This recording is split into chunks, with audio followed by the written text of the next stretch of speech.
यज्ञावर जो अत्याचार झाला त्यासाठी आपण या ठिकाणी सर्वजण सर्व समाजाचे सर्व पक्षाचे या ठिकाणी लोक आले आणि सर्वात पहिले या ठिकाणी त्या ठिकाणी भागातून मी सत्तेत असलो तरी या ठिकाणी कुठल्याही महिलेवर कुठल्या लहान मुलीवर अत्याचार होत असेल तर त्याच्यासाठी आम्ही रोडवर येण्यासाठी 100% पुढे या ठिकाणी आम्ही तुम्हाला आश्वासन या ठिकाणी एवढं सांगतो मी की आता अधिवेशन 8 तारखेपासून चालू होणार आहे.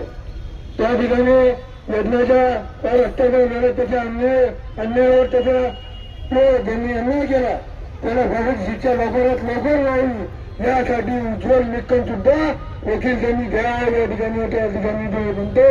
आणि या ठिकाणी माझ्या शहराचे नाही मी महाराष्ट्रातील सर्व माझ्या बहिणी मातांतर भगिनी आणि सर्व घरांना सांगतो पक्षाचा विचार करत नाही.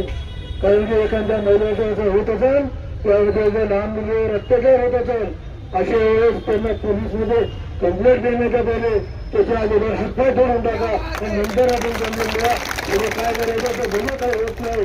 काय करणारा पोलीस पण काय करू शकत नाही कारण की शेवटी त्यांचं कर्तव्य आहे त्यांनी करायला पाहिजे. हे पाहतो आज त्यांच्या रिक्षावर त्यांचा तुमच्या गाडीवर त्या ठिकाणी फोटो देतात. अशा वेळेस आपण चूक बसलो होतं. मला वाटतं महिलांचा स्वतःचं दोन काम आहे काय ती चप्पल काढा त्या ठिकाणी यायचा तुम्हाला कोणी हात लावायचा प्रयत्न केला तर या शहराला होतं 1987ची आठवण आम्हाला करून घेऊ नये आणि झाली तर मला वाटत नाही या शहरामध्ये काय होईल म्हणून चिंता करू नका.